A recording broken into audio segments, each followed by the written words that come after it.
Mess ayukta oija oithak phangadaba khongsal leigani lalol itikta khutchau thahouba yagani loksing watpa ariba thabakta ba mahu chawbana tathigani pakhang leisabi nungsibana warauba leigani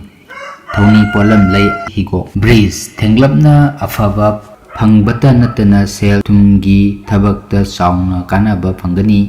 amadi anoba thoram pangba ngamgani leina ki thabak mikok thongani marupna changani pakhang leisabi nungsiba phangani thoni polam lei angangba mithun ayukta mai soidana pakadaba khongsal lei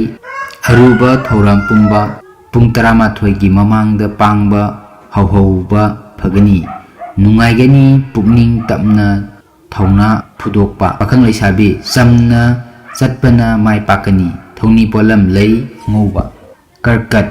wangang amadi poram yatpa heiba watkani aduna anoba thoram panganu hakchang nungaiba oijaba phangba amadi panduna leiramba sel thum phangba yaba lei pakhang leisabi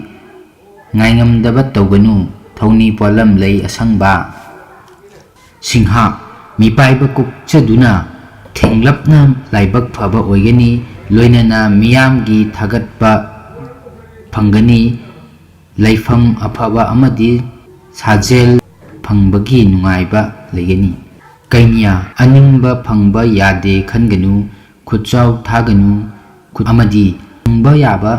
sel thum phangani adum oinamak nathak thongbana changani amadi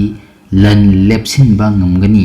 pakhang leisabi nungsibana luna tawbi thoni polam lei angoba tula pung 12 phawba yamna phaba khongsal leigani jingnadana afaba panghauro chading hanthagani amadi nathak thongbana thagat piba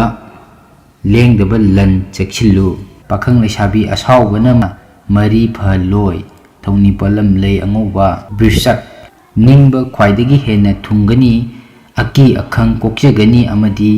miyam loinana pangba thabaksu mai pakani yeknabana mingchat thinaba honagani kawganu pakhang leisabi ningjaba thungani thoni polam dhanu ayuktadi matam mangani amadi kanaba ifangfangloi aduna thenglap thabak pangba phai miyamgi matengna naral chawkhatgani rau leibadi thingnagani pakhang leisabi nungsiba phangani thoni polam lei higo makar hena sa taurunu wakhal na puduna chatkani lungna chatpana naral kanajaba ngamgani amadi marupka punba thabak soidena mai pakani pakhang leisabi tungi khalu khangba kalu thoni polam lei angoba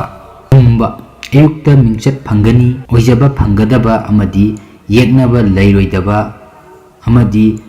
afaba khongsal leigani hakchang nungaigani lan changani hanthaba loinarabadi mangani pakhang leisabi wangang haibana safagani thoni polam lei asangba min thenglapna sel thum thabakta mai pakani wakhalgi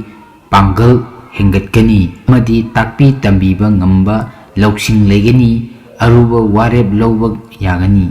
pakhang leisabi miwa lawanu mangjagani thoni polam lei angoba